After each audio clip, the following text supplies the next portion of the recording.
Well, let me introduce Robert to you. Robert and I have known each other for a very, very long time. One of the main differences between Robert and I is that he is very tall and I'm very short. And also his first language is Spanish and mine is not. So he's going to be speaking to us obviously in English, but can also speak to you in Spanish. Robert's been involved in Latin America for more years than I would care to say, and really heads up the Latin America section of CCI. And I'll let Robert just say very briefly what countries that involves, but also works in leadership in his mission and in the church, and so a true leader. And this subject we're doing, Culture Matters to Camp. Robert has a kind of an expert on this, having studied it and investigated it over a number of years and worked cross-culturally. So we're very pleased to have you here, Robert. Thank you for your time. And I'll hand over to you for the next little while to share with us. Thank you very much. Thank you, Norman. Thank you very much. Being a Latino, I need to put my alarm. So they said I have 30 minutes to talk, and that's very dangerous in Latin America. But anyways, I'm Robert Bruneau. I will respect the cultural sensitivity of others. So my name is Robert. I'm married Nina for 25 years.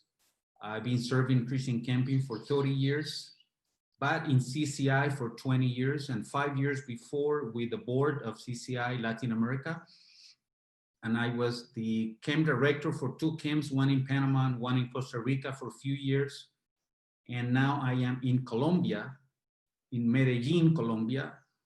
And we, from here, we serve CCI Latin America from Mexico, all of Central America and South America. Right now, we serve 9 countries, and we are developing the work in 3 new opportunities in Venezuela, Colombia, and Paraguay.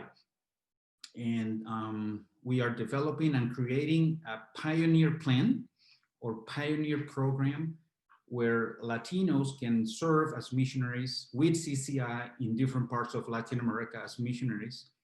And we are extending our service in new opportunities where CCI has not been developed any network of an association or even a team. But based on my experience, let me share a little bit about why this topic is important for me. Why culture matters to camp. Basically, it's part of my life because I was born in Colombia, but I moved from Colombia to Panama when I was 4 years old. That was my first cross-cultural experience. And then I lived in Panama for elementary school, high school. And then I came to study in Cuba for 3 years. And then I came back, run the camp, and moved to Costa Rica to serve with my family. And my daughters grew up there in Costa Rica for a few years. And then we came back to Panama, 5 years, came back to Costa Rica. And then we are in Colombia. My daughters are always thinking where we are from. And they have 2 nationalities right now. They are Panamanian and Colombians. So they have 2 passports. They have been campers since, a lot of time, but they have experienced cultural differences in 3 of the countries that we have lived. And the last 4 years in Colombia, it has been an adventure to discover cultural aspects from my kids. So they are more observant than me now. They are more sensitive to few cultural aspects now that we live here in Colombia. They are bringing new accents, new words, a new concept that they are teaching me now. When we were in Costa Rica, I was the one, my wife, more than me, was trying to help them with the language in terms of translating words from Panamanian Spanish to Costa Rican Spanish. And now we are, 4 of us, we're learning how to really live and survive in this new country in Colombia. Now, in Colombia, inside Colombia, you will have different regions. So somebody from Bogota is completely different than the people in Medellin, which are completely different than the people in the coast, north of Colombia. So we have like 4 or 5 different cultures within Colombia. So this topic matters to me because when I came here, I really want to do camp with a good cultural sensitivity or cultural aspects to understand camping in each of those areas.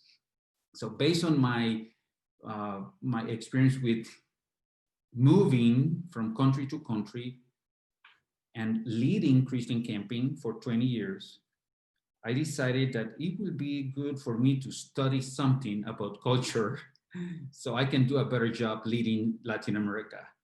So I studied a global leadership master's degree at DBU, Dallas Baptist University. And I'm not an expert on culture. I didn't study anthropology, so I'm not expert in terms of culture, but I'm going to reflect with you in few things that I have learned. One is about assumptions. We assume that because we live in this world, everybody understands culture the same way we do. And the first thing that I want to be clear is that my reflection is based on my mistakes. When I moved from Panama to Costa Rica, that was my first time when I moved to lead an organization. And I'm still thinking I should take some cross-cultural training before I moved from Panama to Costa Rica. After many years, I studied the Panamanian style in leadership is high power distance, and maybe you can search more about that. But in Panama, we have a high rate of high power. Costa Rica is one of the lowest numbers or characteristic in low power. So can you imagine a Panamanian leading in a Costa Rican context? Lots of clash. And trying to lead people that I did many mistakes. So based on that, let me share a presentation with you this morning.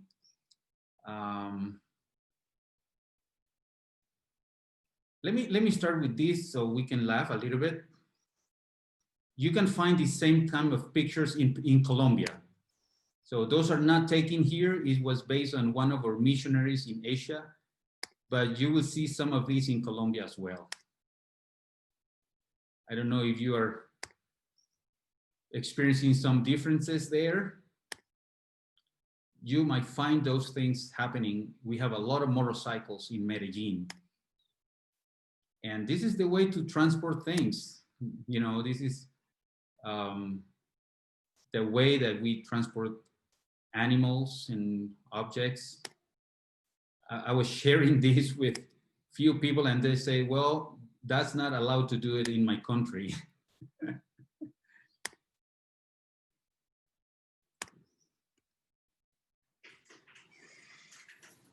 So based on that, let me say that there's a lot of differences around the world. We have, even in Latin America, we have experienced the language, we have experienced the food, and when we do events, we need to be very careful. But let me explain a little bit more about culture, more in a kind of a description of why we believe, why culture matters to camp. And let me say this, the grace of God is present in every people and culture. As we learn from other cultures, we will see the grace of God that we couldn't see in our own culture.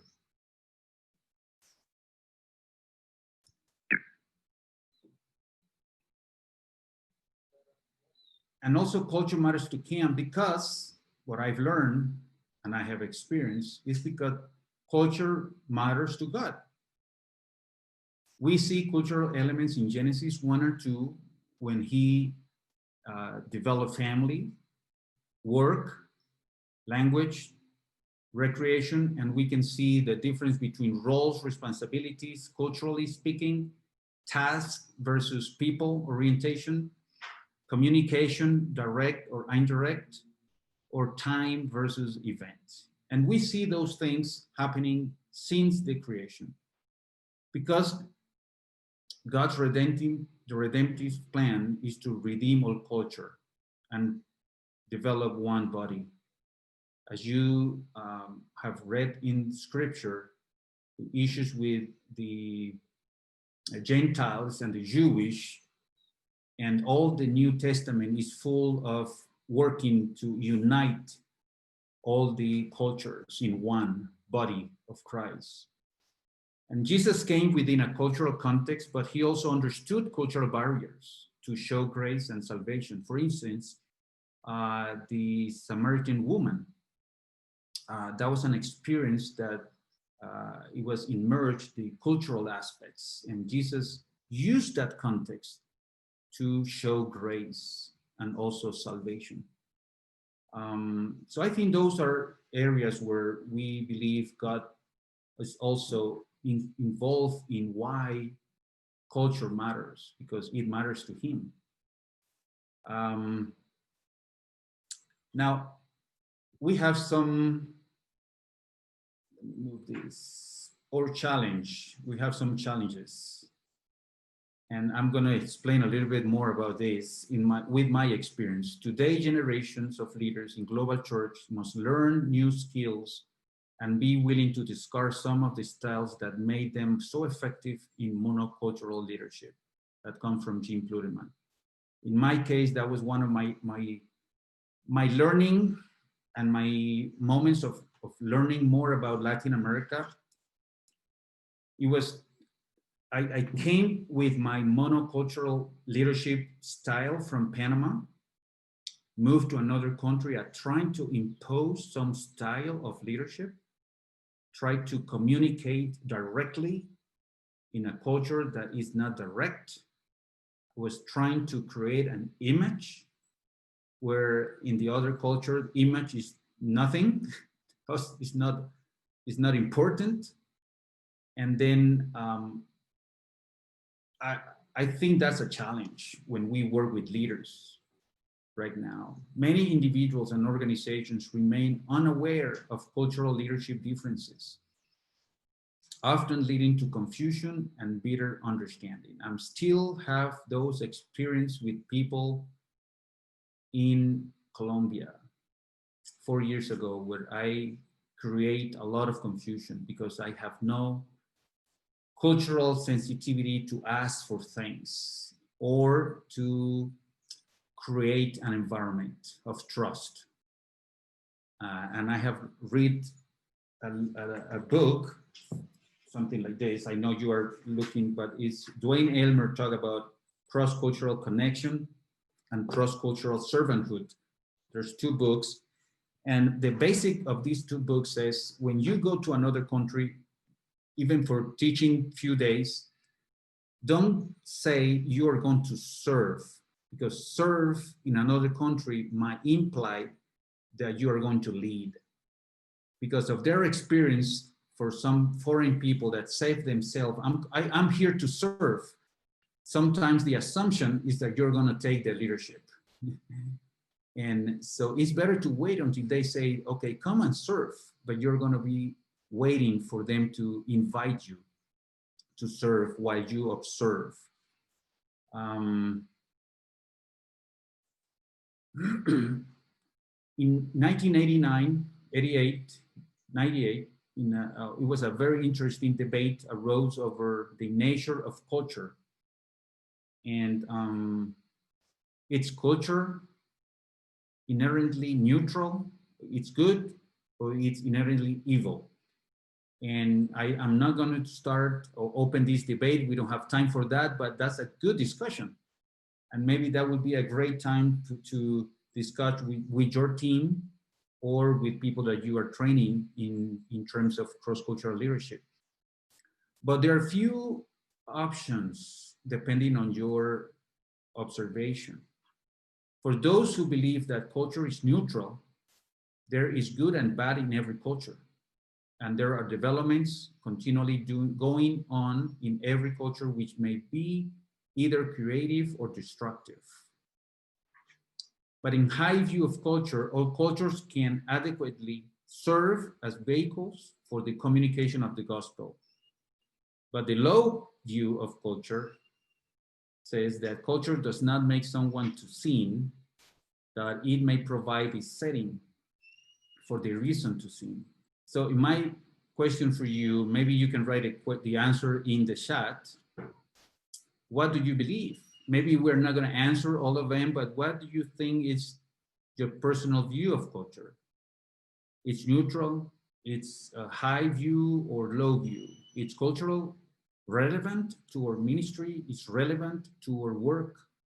Is culture relevant to leadership development? I'm just going to pause here to probably see some of your opinions on the chat. I'm not going to take too long in this. Okay, that's great. Yeah, I think we are in the midst of changes around the world. I think culture is more relevant now than ever.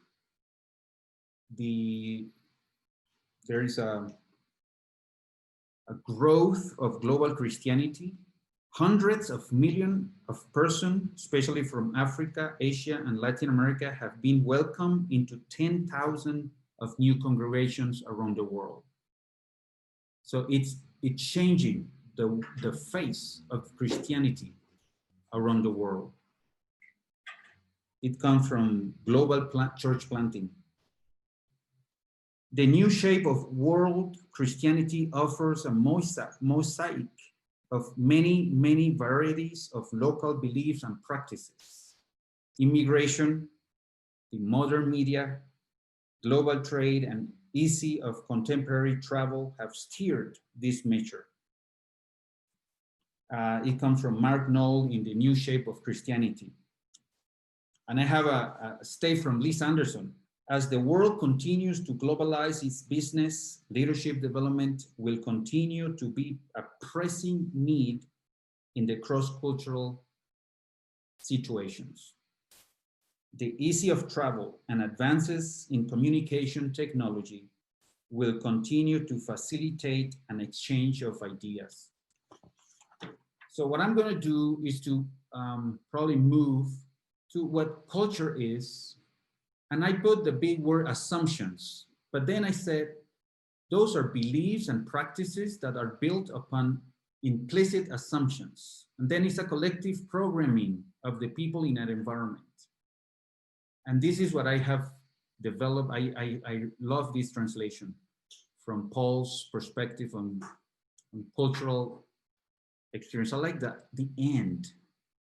I shared when he said, yes, I try to find common ground with everyone so that I might bring them to Christ. Isn't that emotional? Isn't that great to find a common ground with everyone? When he said, when I'm with Gentiles who do not have the Jewish law, I fit in with them as much as I can. In this way, I gain their confidence and bring them to Christ. But I do not discard the law of God. I obey the law of Christ. When I am with those who are oppressed, I share their oppression so that might bring them to Christ. Now, here's the point, and I think that's where few questions that might raise at the end might go, okay, culture help us to move. How culture works, this draw help us to move from the external of a person, including their relationship, to the worldview, which is the real thing. And it helps us to understand leadership development, but also to do our camp programs. Sometimes we do our programs based on values or behaviors. We want to change behaviors. As a missionary, we want people to believe or have their values or change their behaviors. And I remember the first time when I received missionaries or the church where I used to grow, they want us to change our behavior. So don't play soccer because it's sin. Don't go to the movie theater because that's not good. So there was a lot of no's in terms of behavior, but we never heard a question about our values or our beliefs. So in this draw, I want to give you an example based on three concepts of the gospel that I've been very sensitive in the last probably 9 years with working with people in Latin America, but also receiving people outside of the world coming to Latin America to serve. And those are the three responses of the gospel to sin, which is inside the core of a person, is one of the concepts of worldview. So let me share the guilt, innocent, shame, honor, and fear, power concepts in terms of how the gospel answer to or insert an answer to the worldview. And I'm going to share this short video. The world is a huge place with all kinds of people who look, think, and act differently. The categories of honor and shame help us understand world cultures. But what is honor and shame? Remember the pressure in high school to wear certain clothes or talk a certain way to be cool?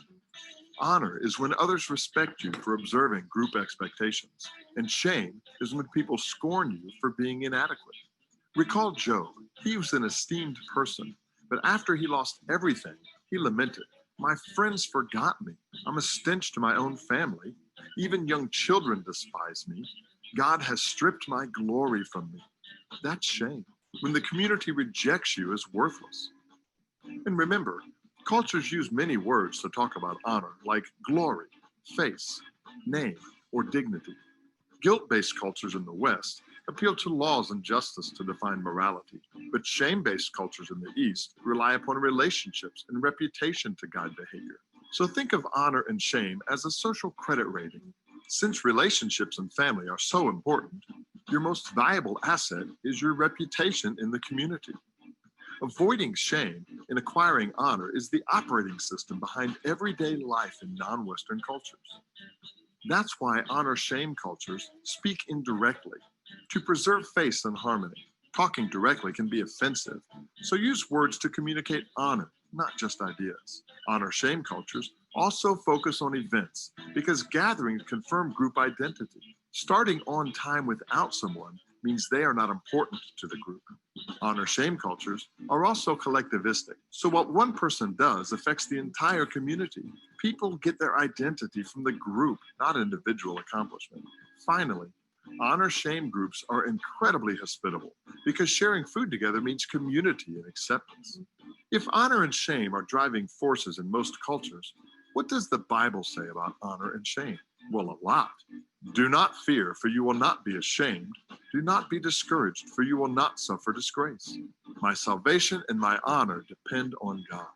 Everyone who believes in him will not be put to shame. The Bible is covered in shame and honor because the Bible was written in an honor-shame culture. And many other words communicate honor and shame metaphorically, like Ephesians 2:19. You are no longer strangers and aliens, but you are fellow citizens with the saints and members of the household of God. Throughout the Bible, when God saves, he rescues from shame and restores honor. After Adam and Eve sinned, they hid and covered themselves because they felt shame. But God set out to reverse human shame by blessing Abraham with a huge family and great name. Then Israel became lowly slaves in Egypt, but God made them a great nation, his treasured possession. Or Ruth and Naomi were destitute widows, But God used Boaz to redeem them from shame by restoring their land and giving a royal son. While David was a young boy herding sheep, God raised him up to be a king with a great name and everlasting throne. Even Jesus was publicly disgraced on the cross, but God exalted him to the heavens, where Jesus sits at God's right hand with a name above all names. Because of Jesus, whoever believes in him will not be put to shame, but have honor from God. All throughout the Bible, God works to remove shame and restore honor to the human family. So how can we bless people with God's honor? It's easy. First, eliminate shame. All people deal with shame, including you and me. We feel inadequate, deficient, or worthless for not living up to expectations. But the cross covers that false shame. Before we share God's honor with other people, we must receive it ourselves. Second, eating together with other people communicates honor and worth. That is why Jesus feasted with the outcasts. Sharing a meal shows value and forms relationships. So invite people to your house for a meal or accept their invitation. Third, ease conflict. When there's a problem, keep one eye on the issue and your other eye on the relationship. Being too blunt may shame people. So use suggestions or questions to not offend. And when you must reconcile with someone, realize a verbal apology may expose old wounds, but offering a gift or meal can restore relational harmony. Finally, evangelize well. Here's the good news for people feeling shame. God wants to honor you as his child, but our sin dishonors God and brings shame. Fortunately, Jesus took our shame and restores honor. So be loyal to Jesus to enter God's family and receive his name. The world is a big place, but knowing about honor and shame can help us understand and bless all peoples. For the world is. So basically with this presentation, there's another video, but I don't really have time to show the second video on power, fear. I can probably share it and you might find it somewhere else, but with this pattern, I've learned in Latin America, for instance, the guilt, innocent culture in terms of numbers have helped me to understand how to really share the gospel with campers, but also to relate with people in leadership. The gospel has many ways to be shared. And I've been very sensitive now in which country I am or where people I receive. So in terms of my program, in terms of my leadership, development courses, we try to balance how should I treat the person based on their context. And I have an article that says why leadership development program fail. And it says only 7% of senior managers polled by the UK Business School think that their companies develop global leaders effectively. And around 30% of US companies admit that they have failed to exploit their international business opportunities fully because they lack enough leaders with the right capabilities. And the first reason that they give for the program failing, it's overlooking context, not paying attention to the context of the person who is arriving or coming to their training. So in my perspective, our goal in our ministry is to get to the center, the worldview, to help ourselves understand the worldviews. Don't stick with the behaviors or values or belief. Those are opportunities to talk, but our goal is to help in our relationship to get to the center, to the worldview. So this is my last, how to serve others or how to serve campers or serve leaders based on this concept of cultural understanding. You can't serve someone you don't understand. And that's exactly what happened to me traveling to Latin America in the for 3 years. I assumed that I knew Latin America, but I did not take the time to understand who they are and what are their beliefs and their worldview. And you can't understand another person until you have learned from them and with them. So spend time together, asking questions about beliefs, about their practices, how they celebrate birthdays, how they do festivities, how they do church, but also how they do camps. And let me tell you something, I started 4 years ago when I arrived to Colombia. The first thing I did is to bring 20 key leaders from youth ministries in Colombia to ask 3 important questions. 1, what is the church for you?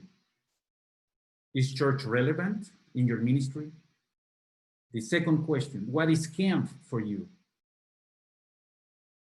How do you develop your programs? I want to know more about how you do your camps in Colombia. And the third question was for the church in Colombia, is relevant to do camps?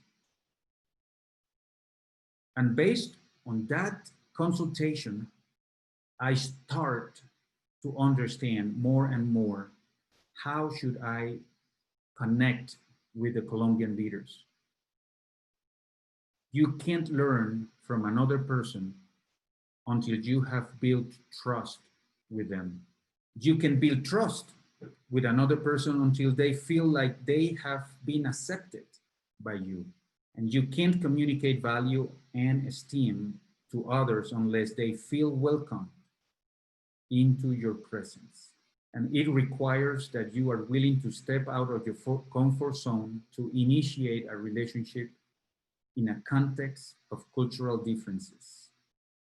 So I think culture matters to camps because it exalts the greatness of God. And our responsibility is to understand others, is to interact with others. The global Christianity offered an opportunity to learn from others, to help us observe our community around and understand more about their beliefs, and to be more prepared with the 3 gospel opportunities, considering where they come from, and start our conversation considering where are they coming from. And I'm going to open for questions.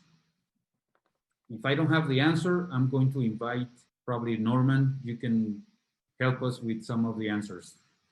You're more expert than me.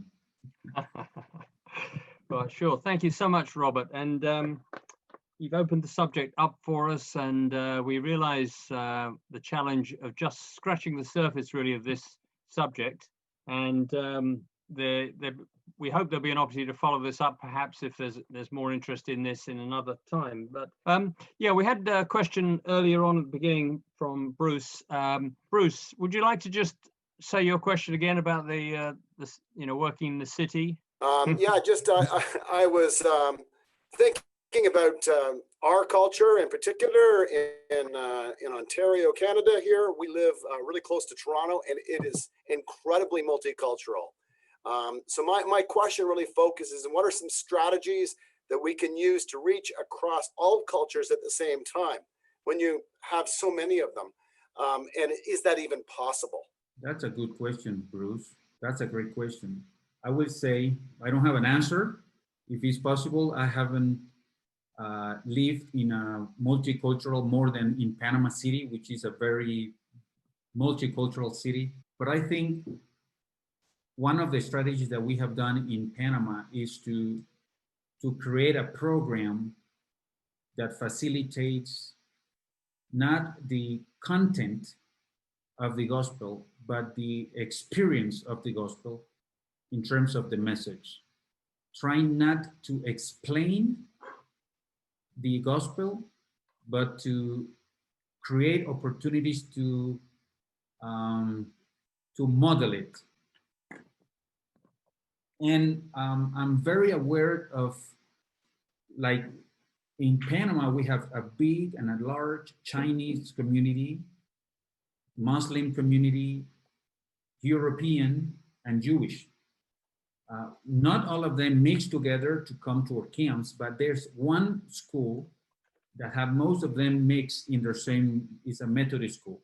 So when we run camps from them, we have to be creative in how to use the honor shame concept in our program with another fear power concept in the community.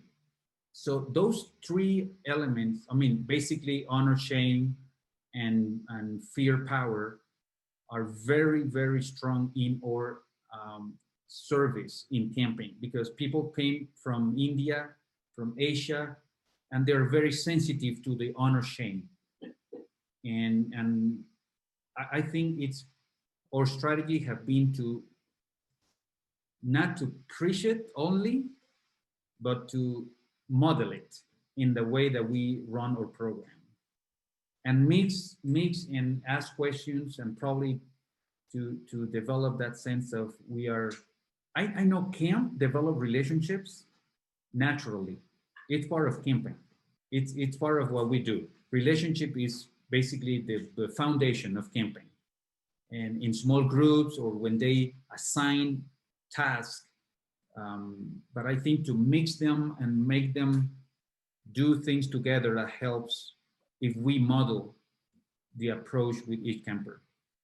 But maybe somebody else have some more answers. Just a quick response there, Robert. I'm really quite concerned in camping, and certainly North America, that we're so unicultural in camping, living right next to multicultural cities. And I've not seen anyone model, show a model of how we can actually have our camps represent what we find in our cities. So I'd love to hear ideas on that. Yeah, I think, Bruce, we could do some follow-up on this one. That's a good question. Yeah, interesting, isn't it? Here we are with 32 of us from right across the world, a wonderful multicultural, cross-cultural group right here under the banner of the gospel. In many places in God's word, he talks about every tribe, every nation. And in a sense, it's a gospel that unifies us, but it's perhaps method of presentation and delivery and modeling, which varies from place to place. Let's pick up another question, and just note, Jeff put something in here about a profile assessment. Now, Jeff, is this a personal assessment or a organizational assessment? Yeah, it's more of a personal assessment. I took it a little while ago, and so it was very helpful just to understand how people kind of interact and talk. And so I just didn't know if anybody had experience with that, or knew anything about it, and had put some things into practice based on it. Yeah, it's new to me. Anybody seen that before? Come across that? Is this a Christian-based thing, or not necessarily? Not necessarily. I think it's more organizational. Maybe even when you see it, it probably has more of a business context. But business is all related to people and interacting. And so I just, that's why I was trying to find if there was any applications in this Christian environment, particularly. Did you come across this, Robert, at all? No, I would be interested in see it. We had a question from you here. Do you want to just mention your question again, you hear about honor cultures? Yeah, the question, just as I wrote it, was just asking Robert, what specific practices or strategies have you found work when you are ministering in an honor-based culture? You're communicating the gospel, And that from your chart, that's the majority of the world. It seems like the majority of the world has that cultural orientation. So I was hoping you could share with us some specific practices. Thank you. Yeah, we have, like in Latin America, we have developed 10, how we call that, 10 norms to create an environment. And I think those norms reflect, not all of them, but we consider an honoring environment when we promote. Let me see if I can translate one of them, but we say amor y camaradería would be love and camaraderie. I don't know if that's the word. And we do it because in our culture, Latin America, we try to be sensitive to those who they don't feel adequate to being exposed. So we have a cabin group norms or pacto. I'm losing my English now. But we make every counselor to write like norms, like cabin norms that each camper have to create with their counselors in a way that they will be protected by themselves. They all write their own cabin norms. In that way, those who come from an honor, shame culture will be safe and they will feel adequate in a new group. So in all of Latin America, we have teach every counselor that before you start your camp, spend time with your campers for 30 minutes to an hour to create those norms. And those norms will be the ones that they will follow during the whole 5 days of camp.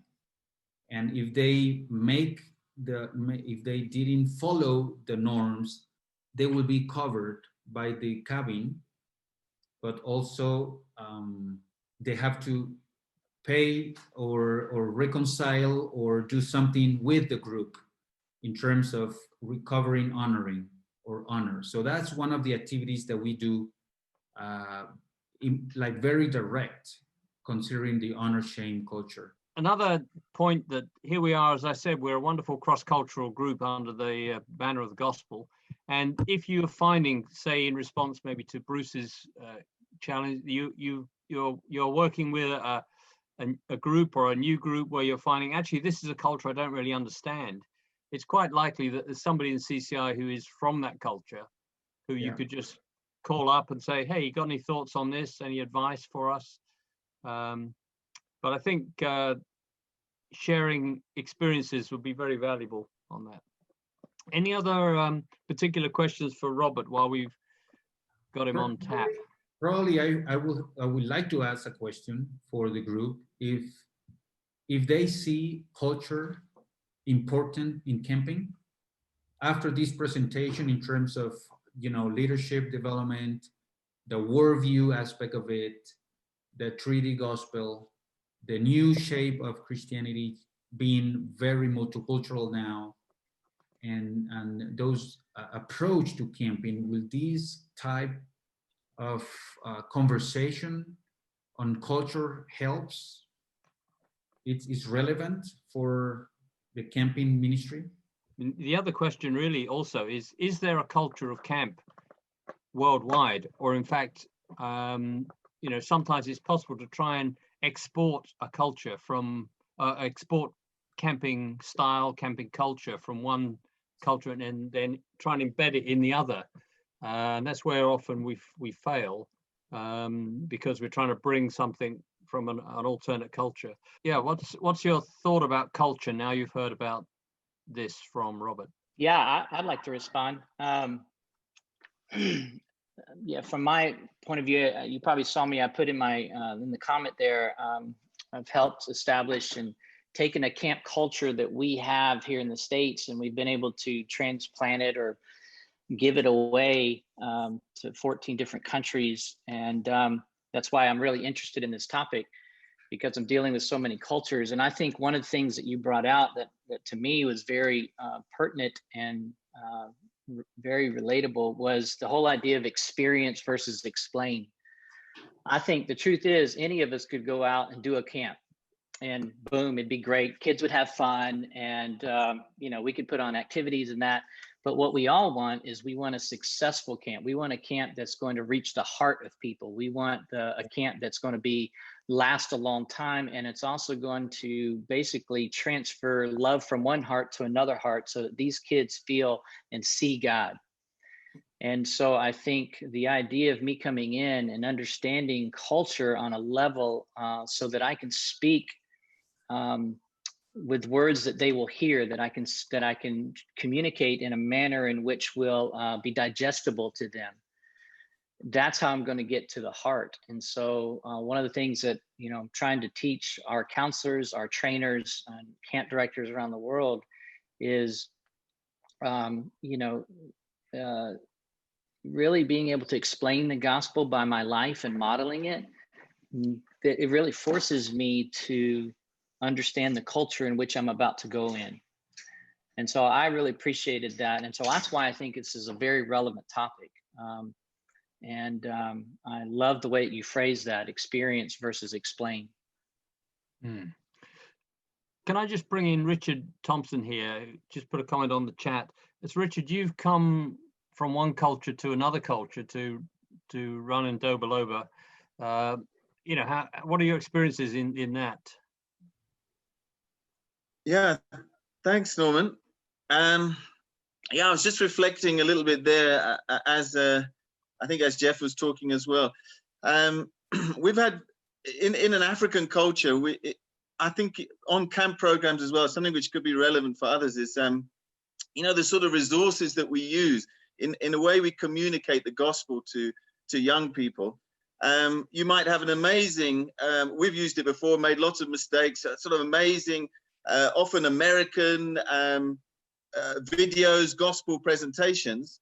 But then when you show them to a group of African children, they can't relate to that. So I think it's very important to understand the culture that you're working in, to be able to communicate the gospel effectively with the young people. So and even with a staff team, a cross-cultural staff team, understanding the culture of one another really helps to be more effective in the way that we communicate and lead that team and understanding them. So I think it's so important what Robert's been talking about. Really good and important, very real. Okay, we've got another few minutes. If somebody wants to, Robert, just indicating there, Rob Sabian. Yeah, I was going to say, none of this is easy. When I came to Costa Rica and was assigned to direct a camp, I say that I spent the first 4 years as a total failure, trying to get a grip on how to work in a new culture, trying to get a grip on relationships, how things worked. I would say it was at least 10 years before I felt some degree of comfort in the culture of Costa Rica. So these things are not something we learn in a month or two or a visit. It takes a long time, a lot of listening, a lot of observing, a lot of humility, a lot of loss of face, or a lot of loss of who I am and what I think should be done and how I think it should be done.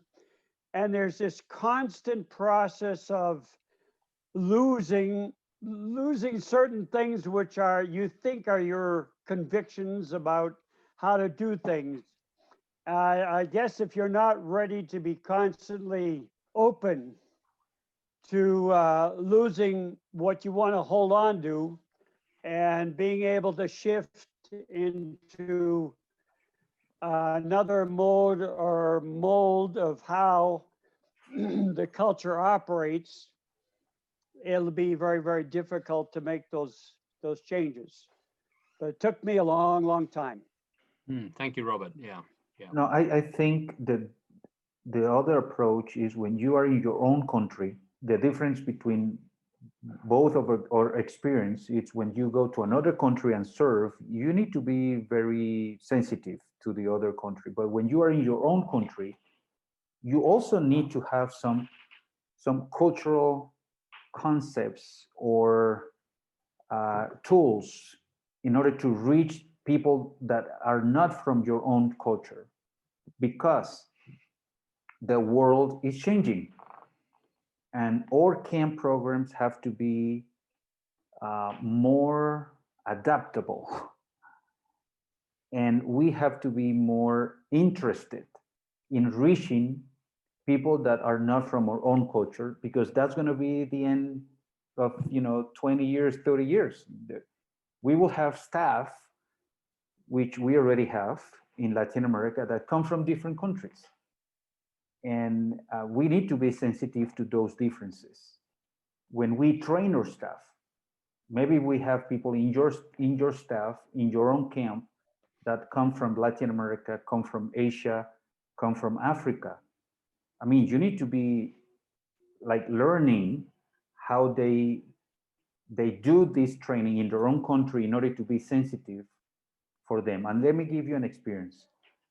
Many years ago, I went to one country. I'm not going to mention it, but I went to one country and I said, we really want to be part of this specific community. And the attitude that I receive is not, you know what? They need to adapt to our culture. They need to do what we do and learn what we do. And since then, nothing happened with that particular group. Nothing is doing anything. So I think this is the time when camps are more open for a variety of culture, and us as leaders, we need to be, we need to learn, as Jim Pluterman says, we need to put more skills in our leadership to participate in how God wants to use our camp in other people's life. So when I was in Panama leading Panamanians, I wanted to be more sensitive because there was a multicultural aspect of, having Chineses, having African American or African Caribbean, or having European in the same camp. I really wanted to do something more effective in my own country. So I think that's the other aspect of trying to learn who are around me. How do they understand life? What are the worldviews? So I can create a program based on their worldviews and values and beliefs. But that's the challenge, as Sabian says. The challenge is how to incorporate those observations. And that's an important aspect of our ministry. Yeah, and also to retain those core values of the gospel. We don't want to change the gospel, but it may be a different way of communicating it. And also even came to mind when you were talking about within our own country, that within our own countries, we have different cultures.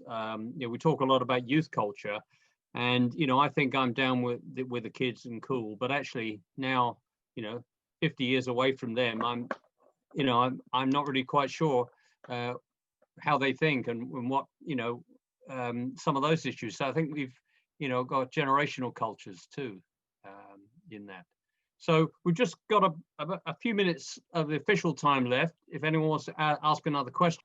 So the conversation about having multiple cultures represented is really pertinent for me, because with our camp, in Nairobi, we work with kids from all over the world, both Kenyan and who are attending international schools. So that's very much a part of our, who we are and who we feel called to really reach out to.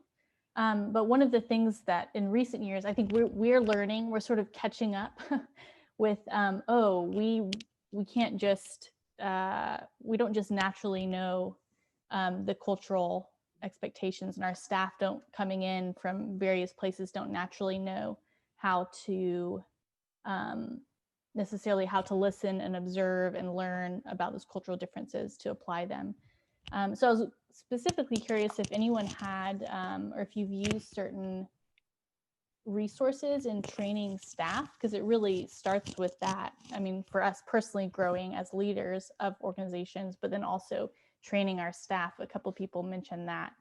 And we have used, last year, I started to use the Cross-Cultural Connections book, and that went well. And then we had to cancel camp and our training was cut off. But I'm just curious to hear that book, if there are other ways that you've really integrated that into staff training that have been effective, because that's something we're really wanting to grow and to develop a better program to train our staff culturally. I know about some organizations, not specifically with camp staff, but probably will work for cross-cultural missionaries teams that they need to develop, like a group of 10 people that are going to serve overseas, and they have a training. I can share some resources that they have developed. Yeah, thank you. On developing teams that are cross-cultural people. Yeah, that would be helpful. And I think some of our, like, I've seen various resources that, I mean, it's very directed, you know, like we have American college students come and serve in Kenya, but we also have Kenyan university students serving on the team. So you have a team that's, so trying to sit down and train from both directions, I think sometimes is the challenge for us, so that they're very unified, even though they're kind of coming together in Kenya. So yeah, so I'm curious to learn more. That would be great. It's also interesting that I think we almost as Christians and church people have our own culture, which sometimes we assume everybody else has. Like a little subculture about, you know, what we do and how we do it and the inwards we have and all that kind of thing. No, I think in this topic we always assume that cultures are the same at some point until we really face an issue with somebody else from another culture. So I think when we are involved in a cross-cultural ministry, that's when you really understand where you what's your what are you going to do. But before, you are not exposed to the challenge to serve in a multicultural times, you just assume that the training will fit everywhere. Maybe you understand that was my concept. I knew that I need to learn more about other cultures, but unless you really have the need to have 2-3 people from different countries and try to make them work together, how to solve problems or conflicts cross-culturally is an issue. And we have done that in Latin America because we have a multicultural team in CCI. And when conflicts arises, we have different ways to solve it. And we have to put some norms. So I think that's part of the materials that I might be able to share. Robert, now that I'm thinking about it, one of the myths that I believed was that if I knew the language, so once I learned Spanish, I felt like, well, that's the main way, you know, that I can really be sensitive to the culture. And so after I was able to do that, I realized that there was still a whole nother aspect that went way beyond language acquisition. And regarding the multicultural team that you're talking about, one of the principles is that we actually would strive to build what we called a third culture. And so that it took from the best of the North American, Latin American, and then looked at it through a biblical screen. So when you're talking about the norms, so that we would say, okay, when we're within the world of CCI, we respect that maybe things are done differently in each respective culture, but within this team that we're building, here's some of the norms that we would, you know, we feel are biblically supported about how to resolve conflict. And we recognize that there was counterculturalness, but our idea was a third culture. We needed to kind of have a third culture that was shared between us. So I wrote an article about it, Vicki. I'll send that link to that article about how to do it in a harmonious way, given the fact that in our, like Robert said, we had high power distance, even within the same culture, that were enormously, you know, from very, very hierarchical leadership styles where, you know, the guy said, I'm in charge and this is what everyone's going to do, to the very, you know, low power distance where you were, everything had to be consensus, and so that might be something that we discovered experientially, and then we sought out the theory to explain the experience. Yeah. Are you familiar with the term TCK? For I'm kids? asking this group, Yes. TCK, Mhm. TCK.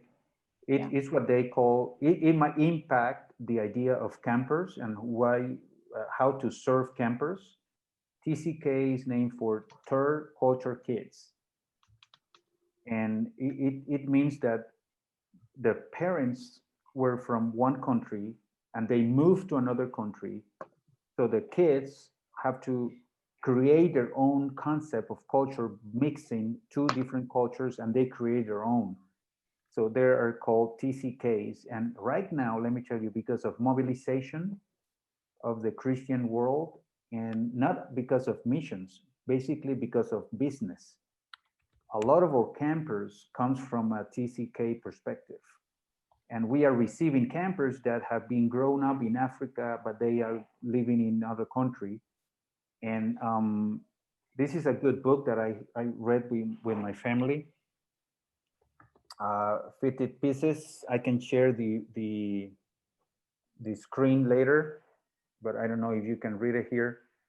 But it's a great book that shares how to influence and how to impact TCKs, how to find schools. I mean, this is a good resource for parents, and because I oversee missionaries that comes to serve in South America, I share this with some friends. But I think the TCK issue, it's also another aspect of our ministry. I am an adult TCK. I grew up in Kenya, but my parents are American. And I was very impacted by attending camp, which is why I now work in camp. So just to Exactly. say from, you know, this is camp can be such an important, because it does create a space for a third culture, if you like. That was really important for me growing up, to have that space where I didn't fit back at my parents' culture. I didn't fit completely in Kenyan culture, but at camp was for me, and I felt comfortable there and loved there. And so I think that's why I'm in camping now, is because the impact that has, specific even to my own experience as a TCK. It's been a great session. Lots of interesting elements there, and there's probably a lot more we can dig into. But Robert, we're very, very grateful to you for your time in preparation and putting this and sharing it with us. I think it's a big subject that I think we'll come back to most definitely. Thank you. Thank you very much. God bless you all.